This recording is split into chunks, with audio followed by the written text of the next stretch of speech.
So we are happy to have Michelle Grosek join us. She is with Bear Butte Gardens out on the western side of the state near Sturgis. And our session today is about organic seed starting and transplants. Session will run about 60 minutes, but we'll probably try to cut short by about 10 minutes just for Q&A at the end. Just a little bit more about the TOPS program. We are in the Plains Transition to Organic Partnership Program, and you can get more information about this program in the top regions by just going to organictransition.org. The Organic Plains Regional Center for Organic Transition is a coalition of partners led by OCIA. That center serves producers in Colorado, Kansas, Nebraska, South Dakota, Nebraska, and Oklahoma. OCIA is the top regional lead, and that's who we work through and with for these types of programs. A little bit more information about the TOPP program. It's investing $100 million over 5 years, and actually, I want to clarify that's actually 4 years. So this particular program ends in December of 2027, not December of 2028. So it is ending next year, and for South Dakota Specialty Producers Association, our particular contract is up at the end of this month, but they are reapplying to be able to extend it so these benefits can be offered for one more year in South Dakota as well. Some of our cross-regional partnerships in South Dakota, the Organic Farmers Association, Acres USA, and the Rodell Institute, and some of our partnerships in the Plains region. You recognize some of these names, and South Dakota, the Northern Plains Sustainable Ag, and then South Dakota State University as well.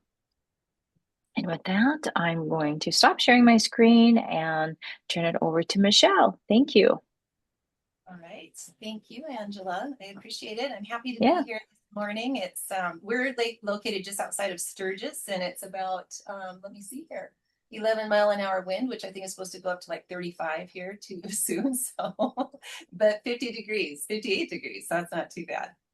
All right. I'm going to. Hold on, Melissa. Melissa is saying, is anybody else having sound issues? Because I can hear her just fine. Anybody else having sound issues? I just want to double check. We have a participant saying they can't hear well. So everybody could just give thumbs up or just let me know if you're having sound issues. I hear you perfectly fine, Michelle. Okay. But try maybe turning your, okay, looks like we got some thumbs up. So maybe Melissa, it's on your end. You might want to check your microphone settings in Zoom. Just to make sure those are turned on or turn the volume up on your device. Okay, go ahead, Michelle. Okay, so yeah, just let me know. At any time during this chat that I'm going to do with all of you, if you have questions, feel free to ask during while I'm presenting. I don't have any issues with that whatsoever. So I'm going to go ahead and share my screen here. And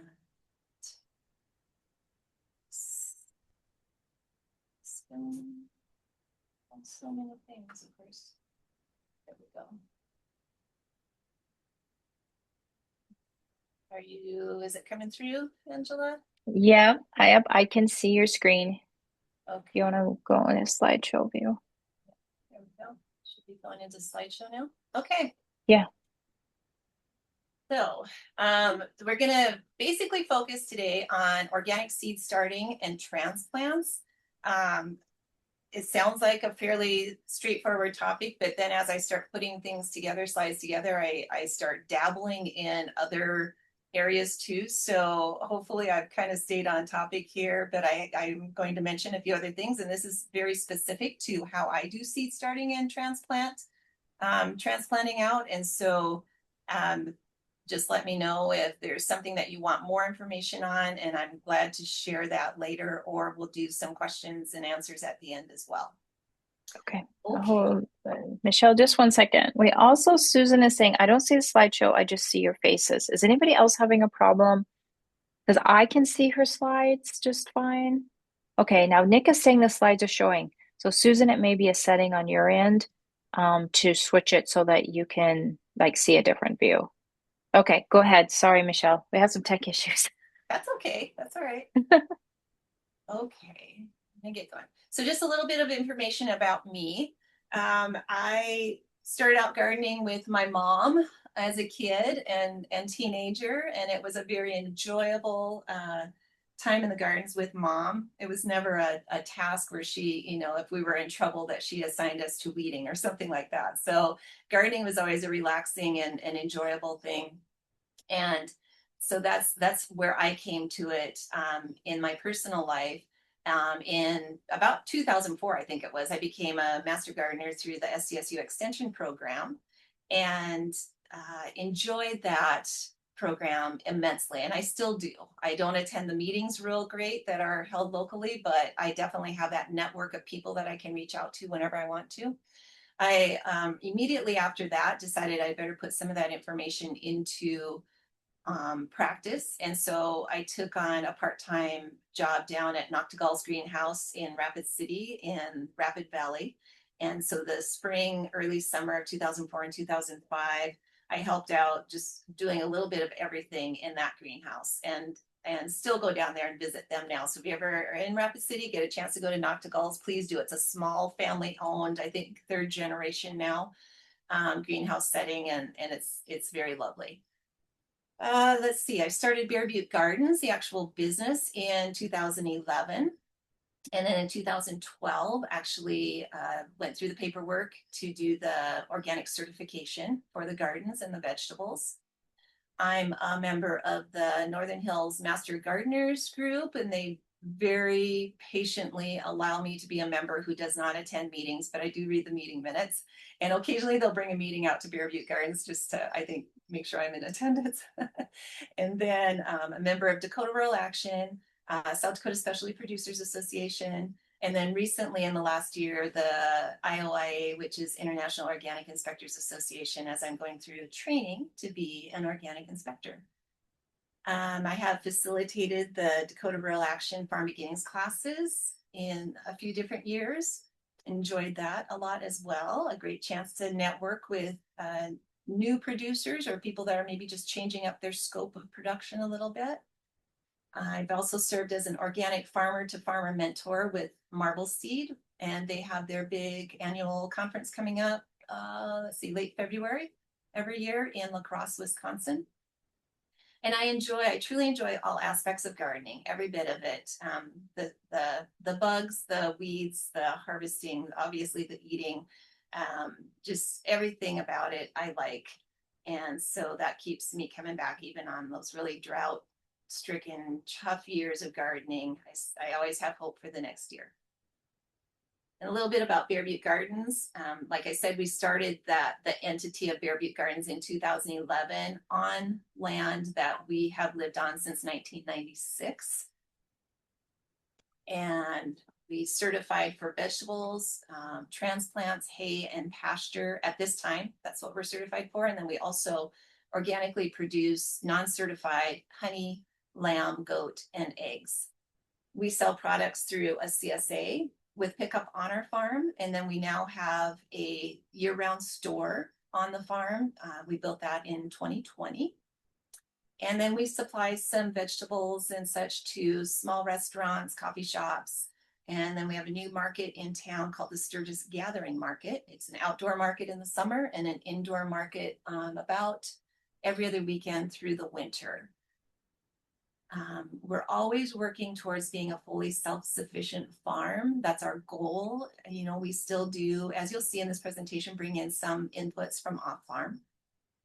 We currently have 2 greenhouses that we use. One is a high tunnel that's 30 by 72 feet. This year, or 2026, we'll be putting up a second high tunnel about the same size. And then I have what I call a starter greenhouse, which is where I do all my seed starting and also do some curing and drying in the late summer and fall. We usually have about 6 to 7 outdoor gardens that are typically about 50 by 50 feet and 6 raised beds, some raised beds, and I don't use all of them every year. We have a composting system, and then we always have some beehives on the farm. Okay, so some things that I kind of want to try to touch on today about just ensuring that an end product is truly organic is the seeds going into it, the seed starting mix or the soil, water source being an approved water source. And then the various things that you use in gardening that you don't really think about sometimes, maybe some weed barrier or planting into plastic, the mulch that you put around your plants, knowing your growing zone, greenhouse gardening versus outdoor gardening, and then any of these other types of inputs or materials, fertilizer, compost, manure, if you're going to use any of the pesticides, herbicides, fungicides, and then just documentation. So everything starts with the soil, but then the seeds. And so frequently when I go online and start scanning through Marketplace, Facebook Marketplace, or Craigslist or something like that, I'll see various people that are selling organic products. And I put that in quotes because it always puts up a red flag for me. Is like, what do they mean when they say organic? And lots of times it's, zucchinis or squash or beets or whatever, and organic from our gardens, no chemicals used. And the first thing that pops into my head is, okay, but where are you getting your seeds from? Because the seeds are so important, and the source of those seeds and how they have been grown, and if they're treated seeds or not. So that's always I think a really critical piece of organic gardening is where you're getting those seeds from. So when I am getting all those catalogs in the mail right now, which is almost better than Christmas, I think. It is part of Christmas for me, actually, is my first choice of where I'm going to get my seeds from would be our own gardens here, because I know exactly, what went into growing those seeds. So the ones that we collect from our plants are going to be my first choice. So in that photo, the little packet on the right-hand side, the little plain packet with the brown paper, I think it's bok choy seeds. As we gain experience and I have people to help me, and we get better at seed collecting at the right time of year, we have more and more of those packets that we can pull out of our little cassette case thing of seeds that are our own safe seed. And that makes me very, very happy, because I don't have to question anything about those seeds. And I also know that they're already acclimated to our growing environment here, because they came from the plants that we grew. Then my next choice after our own seeds is going to be certified organic first, and then regional growers. So the two packets next to our seeds are from Meadowlark Hearth, which is out of Scottsbluff, Nebraska, and they're a very good organic seed source. And then Prairie Road Organic is Fullerton, North Dakota, and they are also a great organic seed source that are very close proximity to us. As of yet, I do not know of a certified organic seed source in South Dakota that's doing them at any mass production level. And then with those, like Meadowlark Hearth and Prairie Road, I like to order those just straight from the producer, straight from those two entities, because I know Beth at Meadowlark and I know Teresa at Prairie Road. And so I have any questions I have, they can answer, because they have grown all the things that they're selling seed for, and they can give me tips on how to grow them. I can get whatever quantity. I might order a few packets as you see pictured there, or I might, contact them and say, hey, I actually need a full ounce of seeds, or I need a pound of corn seed or something like that. And they will get that together for me. And then my next choice after that is going to be a regional supplier, but through maybe an organic cooperative. So Triple Divide in Montana, the packet on the left, is a seed cooperative where they have many different growers, and then they collect the seed from all those different growers and sell them through Triple Divide. And they're all certified organic seed. So that's a wonderful source of regional seed as well. There's another one called Turtle Tree, and it's more nationwide. Meadowlark Hearth out of Scottsbluff also sells seed through Turtle Tree. It's just a bigger organization. And so if I'm not finding it at Prairie Road or Meadowlark Heart, then I'll go to Triple Divide and then to Turtle Tree. And then Redwood Seeds, that's a packet in the middle there, is also a really great producer, smaller scale, but they're on the West Coast, so a little bit further away from us. And then, you know, probably my last choice is going to be going and buying the seeds in a big box store. But I tell you what, if I'm at Menards or Runnings or Baumgart's, wherever, and they have their seed display up, I have to stop and I have to look at them, no matter how many packets I have at home. And I just always zoom in on the organic seed, because pretty much all seed displays now have some organic options. And I pretty much always end up buying a packet or two of seed from there as well. And you're going to notice once you start ordering directly from some of these other providers that the quantity of seed that you get in those big box store packets is going to be much lower and probably the same price. So you might get 10 seeds in, you know, a packet of seed at Tractor Supply or wherever. But then, so if you're just dabbling in something, go ahead and get it there and make sure it has that seal on there.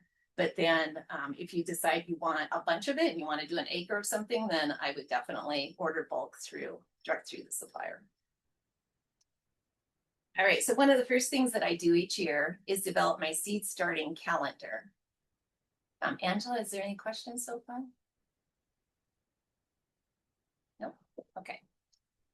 So Yeah, I don't see any yet. Okay. So this can be as simple as you want it to be. It can be some Post-it notes on your wall. It can be a physical calendar on the wall, which is what I like to do because I'm kind of old school that way. It can also, you know, Google Calendar. It can be a very, very fancy, complicated spreadsheet system. And I've seen all of them, and it's whatever works for you. But what the seed starting calendar does for me is it just kind of lays out my plan so that in January, I know approximately what I want to get into some trays, and then all the way through all the months until we're direct seeding out into the gardens, and it just kind of splits that out. So it helps you to start your seeds at the right time, whether you're going to be growing in a greenhouse or growing in your outside gardens, and you'll actually, that'll be two different starting times probably between those two options. And then you have that option of working in additional information about working with nature cycles. So that might be moon phases, like grandma, great grandma probably worked in coordination with some moon phases, you know, the Farmer's Almanac sort of deal. Speaking of which, I hear that this next year is the last year of the yellow Farmer's Almanac. So that won't be printed anymore. Then also it allows you to, that calendar, you can document in there when you've been applying your manure or your compost to your gardens to build them up again for next year. And with the FSMA rules now, and then of course with organic growing, you want to be taking note of that 90 and 120 day requirements between applying like a manure or a compost and when you'll actually be harvesting your crop, and having that lapse in there between the two. So that's just a good food safety thing to note. So right now we are putting some compost into some of our high tunnel sections. And I know that we won't be harvesting out of those particular sections for either 90 days or 120 days, depending on, you know, the crops. So I'm documenting that on my calendar right now. And then also this seed starting calendar just helps you spread out your seed starting tasks so that they're more manageable. So you're not in your head, you don't have, you know, 85 varieties that you're thinking, oh my gosh, we've got so many things to get organized. It's like you're actually putting those down into some sort of format to organize that. Okay, so when I talk about utilizing nature's cycles, the Stella Natura calendar is the one that I like to utilize. There's also another one called Maria Thun, or Thun, Thun. And they are biodynamic planting calendars. And you can utilize these or you don't have to. It's completely up to you. But I appreciate the you know, just having that in front of me. And I can also make notes on it so that if I have a helper helping me seed something, then they can look at it as well. So you'll notice on the right-hand side there that you got on the very left column is January 1st through the 31st going down the left-hand side. And this is for January 2025. I don't have my 2026 calendar yet to use as an example. And so January, typically the things that I might be seeding into trays would be maybe some onions, maybe some leeks, that sort of thing. So those are both root crops. So then I just go ahead and over on the right side, anywhere where it says root, those are days that I would choose to focus on seeding a root crop or transplanting it later on when it's time to transplant. And so I have quite a few options. And I would probably be going more towards the end of January. And so I might pick, say, in 2025, I might have picked, say, Monday, January 20th, and just right in here. And I might, the high school student that comes out and helps me, I might say, okay, Blake, when you get out here next Monday, say it's next Monday, I'm going to want you to seed up 10 trays of Dakota Tears onion seed. And so when I tell Blake that, he knows that if on Monday I want 10 trays seeded up, then he better have those trays of soil ready to go by the time he gets here on Monday. And we plant into soil blocks. So we're going to talk about that just a little bit. What we need to keep in mind with organic for soil blocking. So this calendar just kind of helps you plan your week or your day. You can plant those onions any of the days. If that's the day you have available, you're only going to have one day and you know you want to get them in January, then by all means, go ahead and seed those onions that day and they're going to grow. But when you're working in coordination with moon phases and some of the planetary stuff, you're going to have the optimum growing environment for that root crop. So you'll see there's also leaf on that calendar. There's also fruit and there's flower. So your root crops are going to be anything, potatoes, radishes, beets, any of that you're growing for the root. Your leaf is going to be your lettuces, spinaches, bok choy, anything that you choose to be growing for the leafy top. And then your fruits are going to be a whole range of things, beans, peas, melons, anything that's got like a fruit that hangs on it, tomatoes, peppers, all of those are going to be fruit. And flower is whatever you might want to grow specifically for the flower. So it could be flowers themselves, edible flowers, or just cutting flowers. It could be something that you actually, broccoli, you're actually eating the flower head with broccoli. And so that's something that you would do on a flower day. Michelle, we did have a question. Where do you get the Stella Natura calendar? I actually order that. And I usually order a few extras and sell them in our farm store here too. But if you just Google search Stella Natura, and Meadowlark Hearth Seeds also sells the Stella Natura calendars. I'm pretty sure they always have in the past. So when I do my first seed order with Meadowlark Hearth, I usually just throw that onto my order. But you can order them straight off of a website too. And the other one, the Maria Thun, Thun, again, just Google that, and a website will pop up that you can order them from. The Josephine Porter Institute is a biodynamic organization, and I believe they sell Stella Natura, but anyways, one or the other, maybe both. They might have both. So I just find it a handy thing to have on the wall here physically next to our task lists and all of that for the people that are helping me grow, and just for the chaos in my brain as well, to have something laid out like this. And then I can make notes over on that right side about what we did plant or what I plan to plant on specific days. Okay. So I talked a little bit, I mentioned that we plant into soil blocks. And that's a method that I came across in Elliot Coleman's book, The New Organic Gardener. And I think I have the cover of that book later in the slideshow. And I'd never heard of it before that. So it was probably about 2011, 2012, I came across that and had no idea what soil blocks were, but I was very intrigued by them. So essentially, you're just taking a soil mix that's low in fertilizer for seed starting. You really don't need hardly any fertilizer whatsoever in there when you're starting seeds.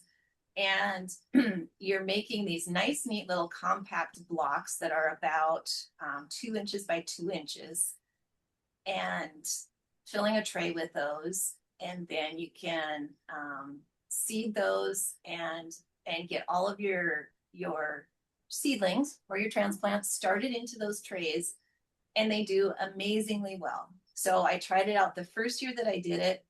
I got that little soil blocker that's on the bottom right hand corner, the 4-cell handheld soil blocker, and you just use it on a firm, like you can use on a concrete floor, you can do it up on a countertop, so you're not having to kneel down, and you get your pile of soil mix and you get it to just the right consistency with a little bit of water in there so it will stick together, and then you start soil blocking. So the first few years that I did soil blocking, I used that little 4-cell blocker to fill these trays, and there's 50 blocks per tray.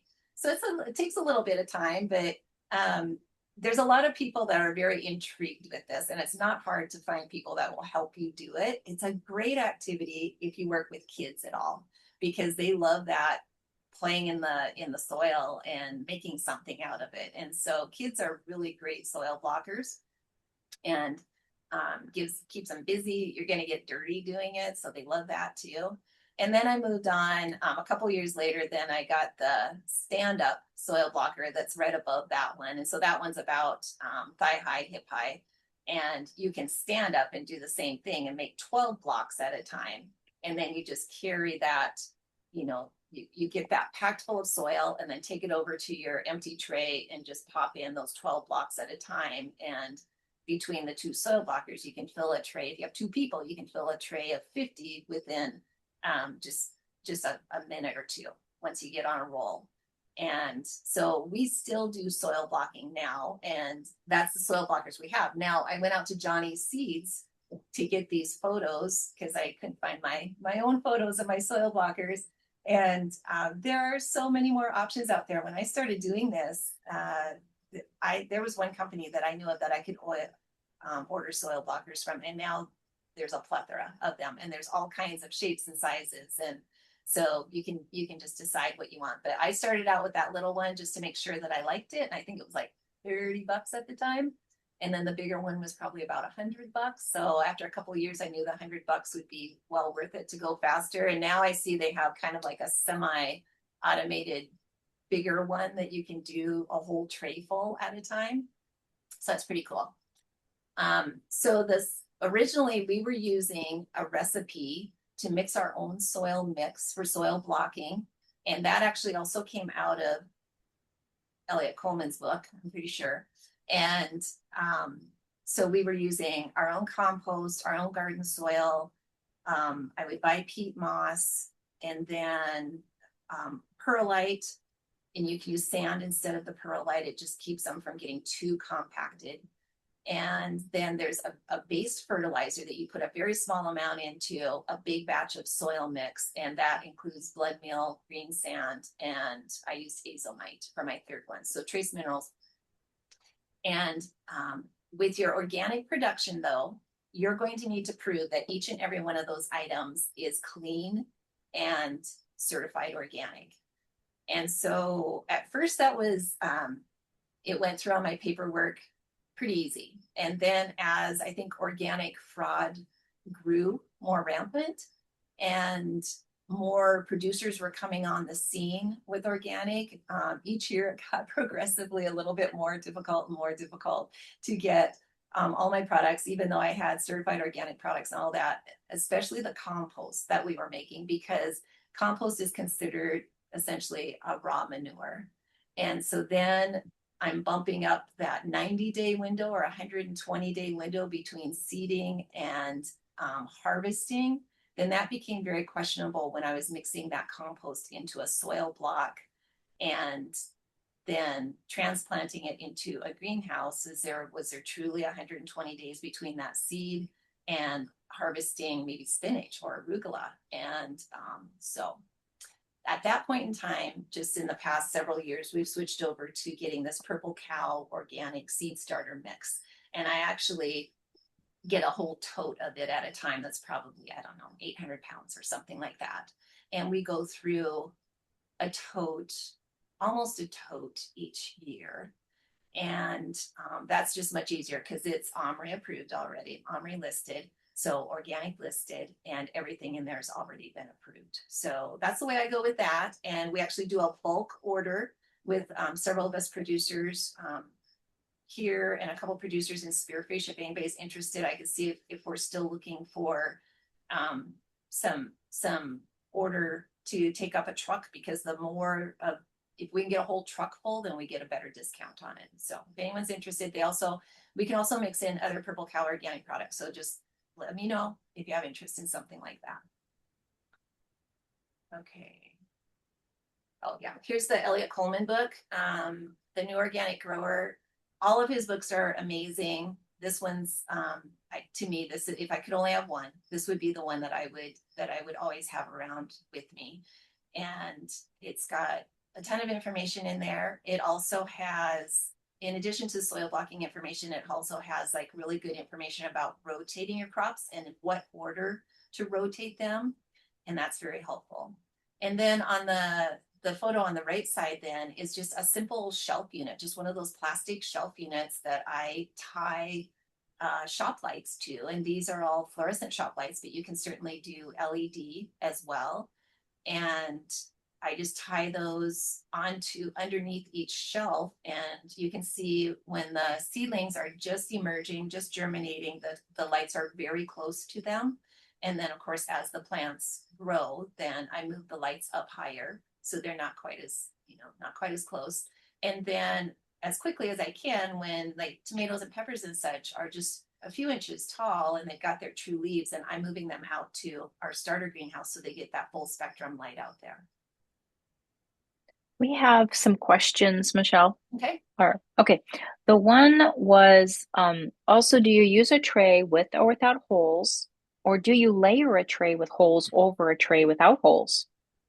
Okay, so I do the simple 10-20 trays without holes, and that's all I use. I have seen the other options. I've seen the trays with kind of the lattice in the bottom, or the trays that just have the holes and then they put them inside of another tray. I have always just used the straight 10-20 trays without holes. And I do not, your soil block is already a bit moist when you put your seed in there because you've just made them. And so they have that moisture still. So I put the seeds in, I put those plastic dome lids over the top, and then we just leave them alone and don't add any water until we start seeing germination and that the trays are actually drying out. Because I think probably one of the greatest fatalities for little seedlings that are just germinating is too much water. And so we just have that moistness that's in the soil already, and then put that dome lid on that holds a little bit of humidity within the environment there. And then when I start seeing those little seedlings germinating and pretty much the whole tray has germinated, then I take that lid off and let the airflow get to them.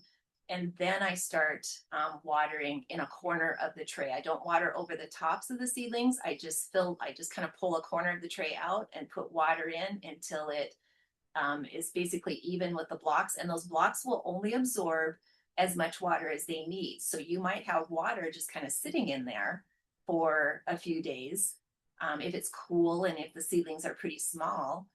And that's okay because the blocks don't get so soaked that they're going to rot your seed. They only absorb as much as they need. And so it's a really kind of a carefree way of starting seedlings, because you're not constantly spraying them and misting them and adding more water and then worrying about if you're watering too much. Those blocks just only absorb what they need. So then, of course, as you get more root in each block and more plant, then you're needing to water more often. But I I am very much an advocate of watch your plant. Don't necessarily water on a specific schedule, like keep an eye on the plant. And if it's looking, if it's looking perky and good, then, and not wilted, then it's got enough water. And if your little tomato transplants are starting to look just a little bit wilted, then go ahead and fill that tray up full of water again. And of course, once you get them up into your greenhouse and they're getting more sunshine and more heat and stuff, then they'll go through more water, and you're going to have to water a couple times a day right before you start transplanting out. And that white that's on the top of those trays is just perlite. You could cover your seeds. So you put a seed into, there's a little divot in each block. I'm going to back up here just a little bit. So you can see that little hole that's in the top of each block, and that only goes maybe 1/4 of an inch deep. And you can, depending on what you're planting, if I'm doing tomatoes or peppers, I'm going to put 1 seed into each block. If I'm doing, say, onions, I'm going to put maybe 3 seeds, 5 seeds, or even 7 seeds, depending on at what stage I want to harvest those particular onions. If I just want scallions, I'm probably going to do like 5 to 7 seeds, because they're going to be harvested before they start forming roots anyways. Or, like a bulk root. But then like broccolis and kale and that sort of thing, I always do 3 seeds. And the book, Elliot Coleman's book, has that information in there too about the suggested number of seeds to put per block. But I'm happy to share that as well. And then you can just put a little bit of your soil mix over the top to cover those seeds and create that seed to soil contact. But I choose to use perlite because then I can really see when those little green seedlings start popping up through there. It's very obvious. You can also probably use vermiculite, whatever you want. Okay, so then we're at the transplant stage. And so you see all of these trays. This is inside my starter greenhouse. So the half of it is just polycarbonate panels that's on the south side, and the other half was just an old stock shelter, one of those old 3-sided stock shelters that horses or whatever get into out of the weather. That's what it was for many, many years, the back side of it. And then we just doubled the size of it and put polycarbonate panels on. And then this one just has pea gravel on the floor. And we only use this greenhouse for starting plants. We don't actually plant into the ground in there. And so there's no, exposed soil in the ground. I will also comment on this one that this was before we had any idea about certifying organic. And so it's all treated lumber in this greenhouse, but we're not planting into the soil where that treated lumber could be seeping out any chemicals and such. And it was pre-existing when we certified organic, so it's an allowed structure. But you do want to keep that in mind. If you're planting into the soil of some sort of a structure, then don't be using treated lumber. You're going to want untreated lumber or cedar or composite or something like that. So Michelle, we had a quick question about, are you heating your greenhouse? No, I don't heat either of them. And so I will put out the sensitive, like the onions and such can go early because they can handle. And if you're doing some of those early greens into trays, into seedlings, lots of times I just direct seed my spinach and my arugula because they grow so fast. But if you want to start them in trays and then transplant them, you sure can. But the onions and such can handle the cold, the differences in temperature in that unheated greenhouse. So during the day, like today, if it's 50, it'll probably be 75 or so in that greenhouse. And then on a, say a February day, if it's 0 to 10 degrees, it's probably going to be 30 or so, 30 to 40 in there. So it's just enough to keep those early, those cool tolerant crops are okay in there. Now I don't move my tomatoes in. I'm not starting my tomatoes from seed until mid to late April. And then I move them up there when they're a couple inches tall, like the ones on the left-hand side. And so we've got significantly warmer temperatures in there then. So you can see I'm bundled up in that picture, but If I put the caps, the dome lids on top of those tomatoes, if we're gonna have a really cold spell, I'll put the dome lids on and then I'll cover them with cloth, like the Agrabah cloth that you might put over you get white rolls of it. I'll put some of that, a layer or two of that over the dome lids. And sometimes if I know there's a really cold spell coming and I have something like tomatoes or peppers up there, I'll cover that cloth then with black plastic. And the black plastic will absorb any warmth that might be coming through the greenhouse walls. But the plastic is not in direct contact with the plants because that can be very dangerous. If it gets cold enough, then that will conduct that coldness to the plant. So I do the plastic on top of the cloth and then that on top of the dome lids. And then on the right-hand side, we're a few weeks further with the tomatoes. The onions in the background are, I mean, they should be planted out. And in the middles, I'm guessing I have some like herbs and that sort of thing started in the middle. I can't do that, but various other things. All right. Okay, so this is this frame is all about our high tunnel greenhouse. So the top left photo is our 30-foot by 72-foot high tunnel. And that's quite a few years ago. We're constantly doing changes and such to the plastic that we put on the cover, whether we're doing a shade cloth or not, how the roll-up sides are being held so that the wind doesn't blow them out and that sort of thing. So basically the picture is just there to show you that that is our high tunnel greenhouse and that the sides will roll up on it. We have a little bit different configuration on it now. But then the picture to the right of the high tunnel, the first photo, so the top middle photo, is we use drip irrigation on all of our gardens and within our high tunnel. We don't do any sprinklers, or I used to do overhead misting, but I've gotten away from the overhead misting as well. Because what I've learned is that it's much more efficient to use the drip irrigation for water usage and saving water. And it also just, gets that water right to the root of the plant. And inside a high tunnel, especially, you can have some issues if you're overhead watering, overhead misting and such, and you get too much humidity in there. And so I just have drip irrigation on everything. So there's an example of, say, that drip tape that's laying there has emitter holes about every, I'm guessing 10 inches or 12 inches. And when I'm starting a new crop, I will go ahead and get the water running. And so I can see exactly where those holes are at, where that water is, and also make sure nothing's plugged up in there or anything.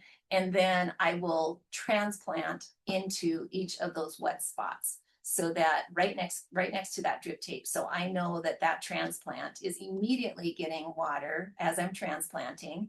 And I also know that everything's working with the tape before I get everything planted, and then realize, oh, there's a hole somewhere that's gushing, or there's a plug in the line somewhere. And so I like to see that those circles that are getting big enough so they're meeting each other basically. And you can get different configurations of that. It can be I think 6 inches apart, 8 inches apart, maybe 18 inches. Anyways, you can just order it whatever size you need it. And so that's how I used to just lay the tape down, do my planting, and that was that. I did not use any weed barrier. Excuse me. So at this point in that photograph over to the right, I'm thinking those are maybe sweet potatoes that are growing, and there's a lot of weeds coming up with them. And then to the left, I've got some nasturtiums, so probably some edible flowers and that sort of thing in that section. So this is probably round number 2 or 3 at the very least of the plantings in this high tunnel greenhouse for this growing season. And so these sections right here in the middle, we're replanting them. The other things are still finishing out on the edges. So then the photo to the top right corner is just my simple header line that I use. I just go get some poly tubing that's probably 1.5 inches in diameter, could be 2 inches. And then I take a drill and I drill holes where I want the valves to go, and each line of tape, drip tape. And that depends on what you're planting, how close you want it, how close you want all of your drip tape to go, what you're planting, and you know, different factors can go into that. But I've kind of gotten this standard method of how I do it anymore. And I like to put a valve on every single drip tape that's coming off of that header line, so I can water exactly what I want each time, and not the whole thing's not going to get watered at once necessarily. I can break it down to just doing one section, you know, maybe 2 lines, or I can do 20 lines any given day. My suggestion with that photo right there is go ahead and lay some weed barrier right underneath your header line and your valves also, or you're going to be dealing with the grass and weeds and such coming up, because there's always a little bit of a leak around those valves. So, or you put some flowers in there, something like that, that's benefiting from that water at the valve. And then the bottom left-hand photo is the type of weed barrier that I use. And I order that from Knowles, they have a Knowles Midwest is out of Iowa. And so it's really fast turnaround time. And their prices are really, really good compared to everybody else. And so that is actually folded in half, that piece there. It's laying sideways. You can kind of see the roll is over on the left-hand side. And so that's actually a 6-foot wide piece. Once you unfold it, what you see there is 3 feet of it. And then those yellow lines go every foot. And so that helps when you're laying it out, that you can kind of be getting things laid out.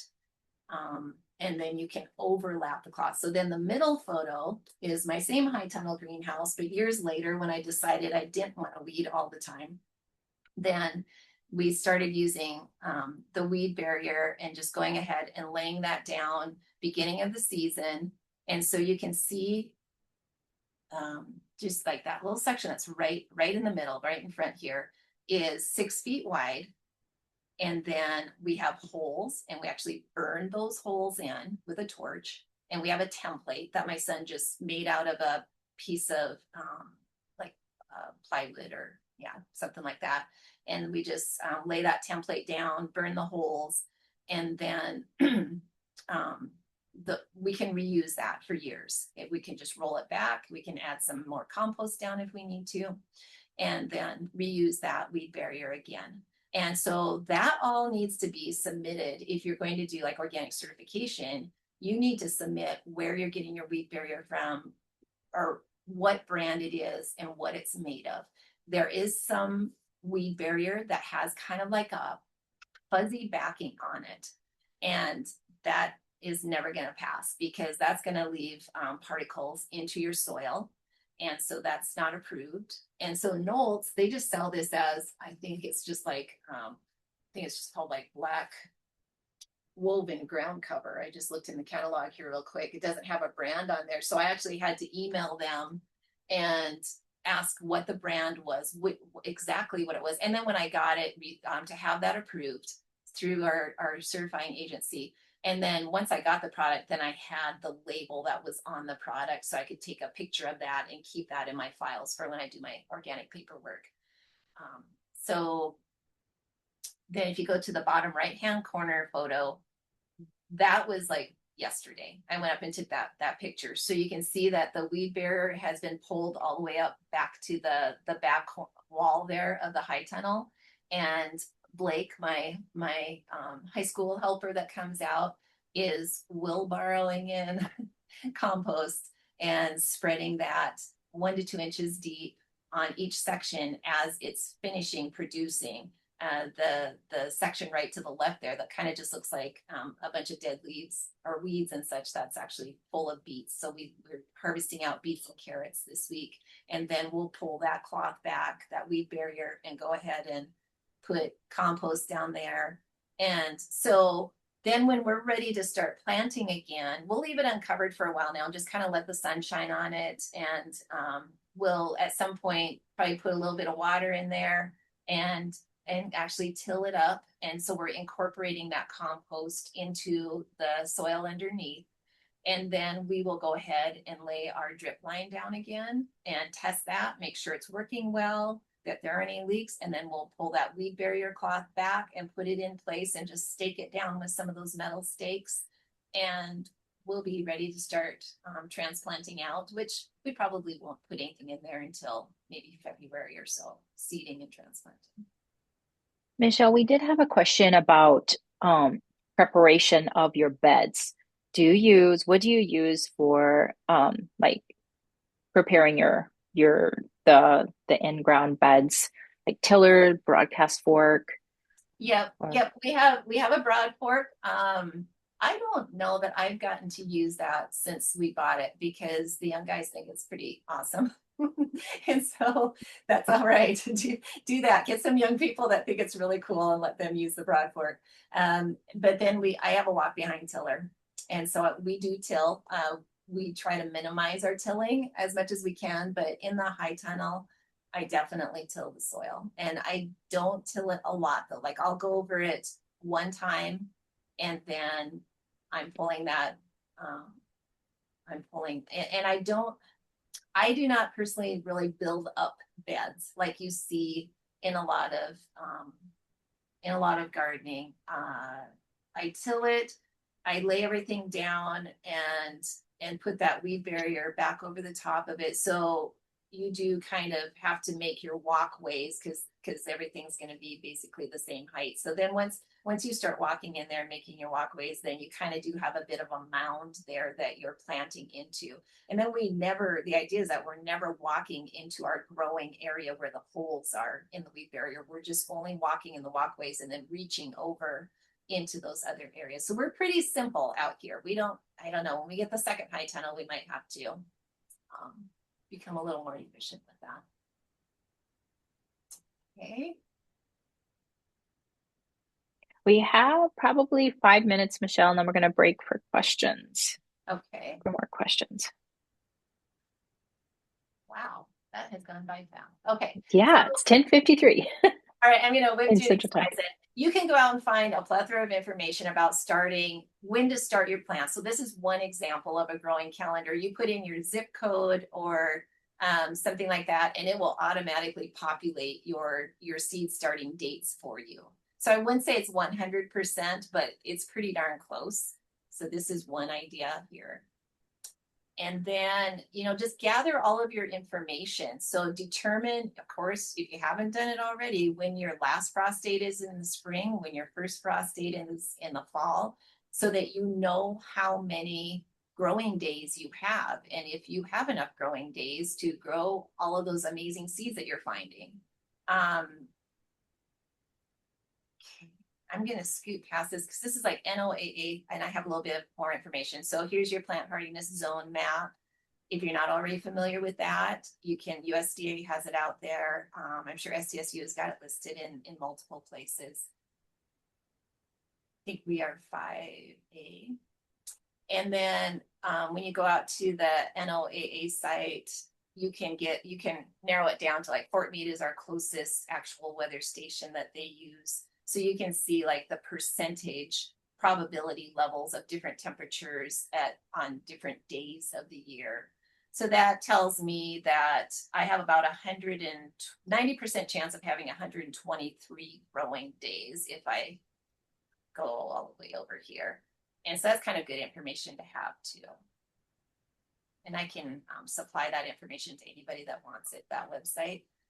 So just also, I always tell everybody, use the information that's on your seed packets. They put it on there for a reason. Somebody has researched this over and over and over again, and they tell you how deep to put it, how far apart to plant them, how far apart to space your rows, and how tall the plant will grow. If there's a soil temperature that's needed, it will be on that seed packet. So I'm going to zip through these. Like corn says, put it out, seed your corn when it's 55 to 60 degrees soil temperature. That's kind of important because it won't do anything until then.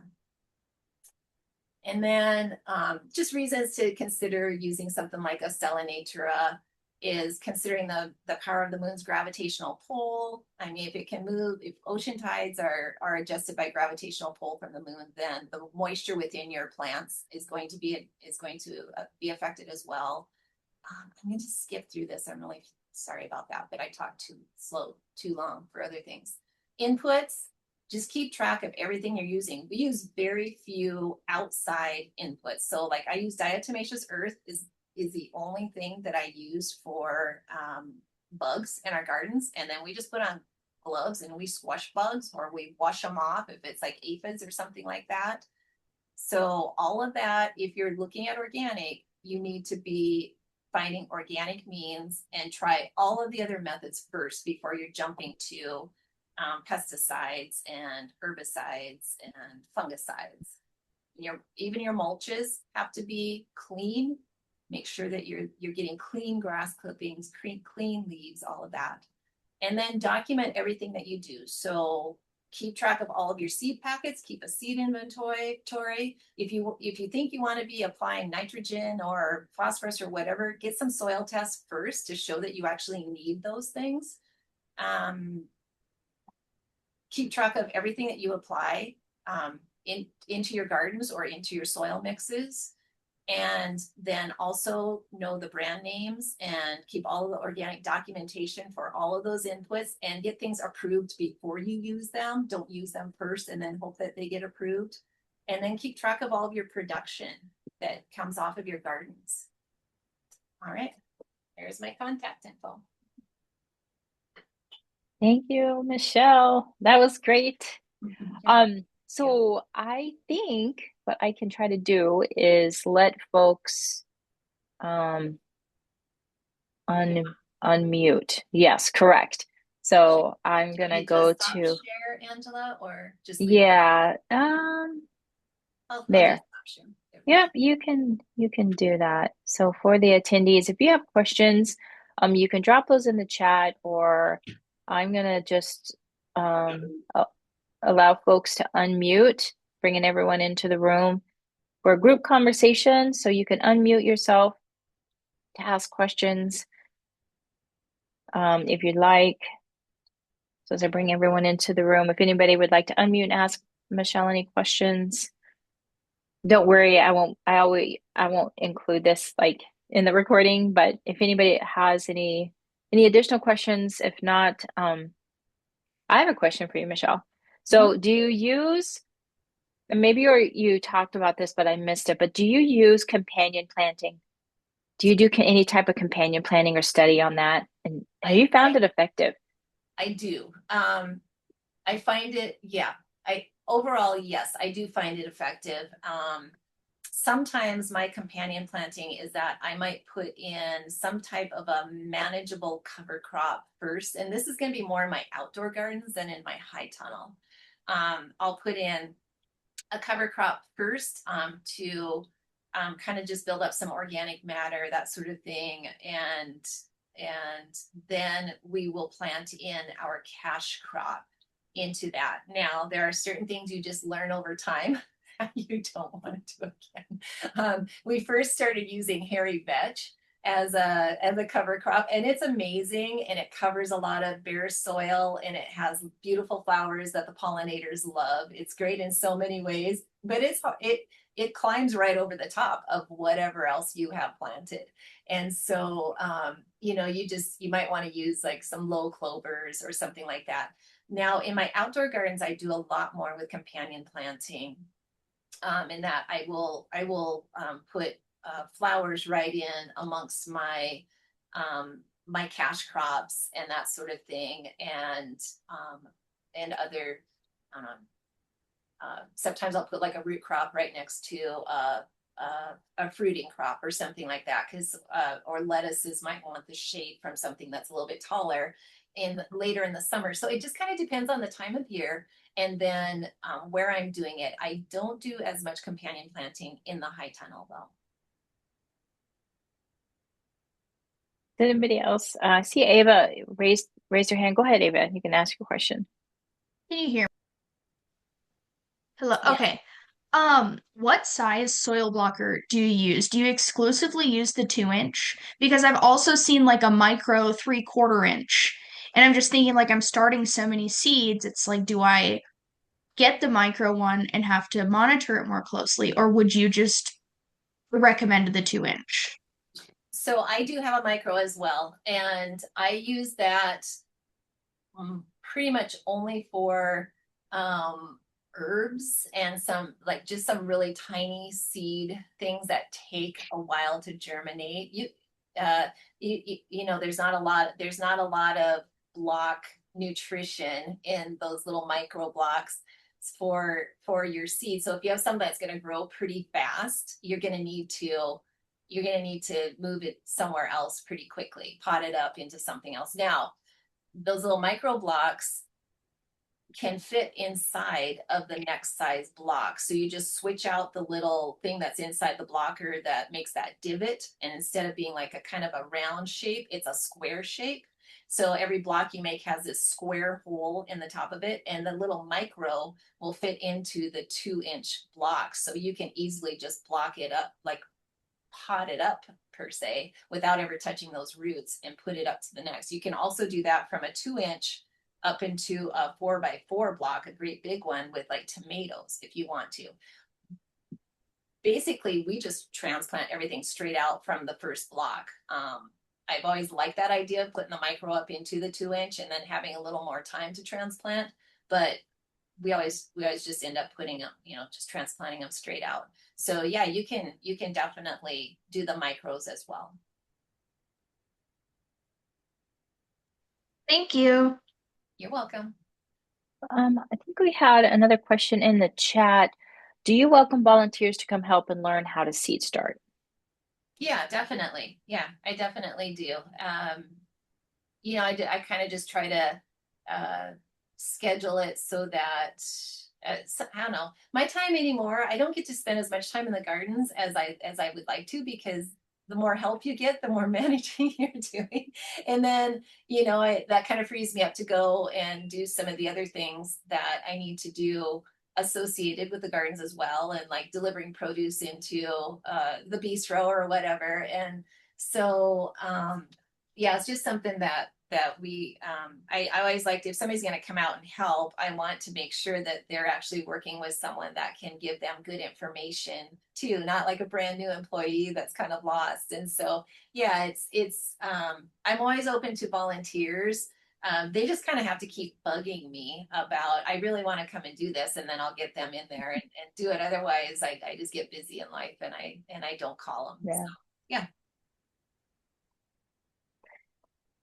Well, we're just about up out of time. We got about 1 minute, but I had one other question about access to organic seed. Do you find that organic seed is getting easier to find or harder to find? And what are your thoughts on that? Yeah, I think it's getting easier to find. When I first started, so 2011, looking for organic seed, there were some things that you just couldn't find organic seed for. And so you can do that search and document your search and just submit that and say, I looked for organic seed all of these places and it wasn't available. And just take your cleanest, your best option of what is available, that it's a clean seed, it's not treated, it's not GMO, all of that. And so there's a lot of those out there. They're just not necessarily organic. But in the, I guess, 14 years that I've been doing it, most things are now available organically. Um, Maybe the only exception I can really think of anymore, like there might be a specific variety of something that you just Mm. can't find. But perennials, if you're looking for, if you would like to start with a certified organic perennial of something, then that might be a little bit more difficult. But oftentimes you're waiting 2 to 3 years to actually harvest that as a cash crop anyway. So by that time, it's going to be, you know, organic in your soil and your treatment. So that's allowed. Okay. It does not look like we have any other questions. So I would like to thank everyone for joining us today, and thank you, Michelle, for your insightful information. You're always full of so much knowledge. I learn every time something from you every time I listen to you. Um, oh, we had another question from Shane. Real last question here, and then we'll wrap it up. Do you use any funding from NRCS on any of your high tunnels? Yeah, our first tunnel was a cost share through Equip and NRCS, and that was I don't remember what year, 2014 or something like that, probably. And then the one that we're putting up this next year is also a cost share through Equip. And Okay. I think that's the only two we'll do. I mean, for years I said I would never put up a high tunnel again. The learning curve Yeah. was so great. And just Yeah. figuring out which plastic would last through our winds out here and all the things, all the support, extra stuff that we do with them Yeah. structurally. But we are doing a second one, and things have definitely improved. There's more Yeah. information out there now. So yeah. Yeah. And the eQuip sign up period has been extended to the middle of January. So for folks who missed that October 3rd deadline, don't worry, they did extend it due to the government shutdown. So there's still time for you to go and check it out at your local NRCS office. Okay, well, with that, thank you, everyone. Thank you, Michelle. And I will have this recording available up on our YouTube page in a week or so. Have a great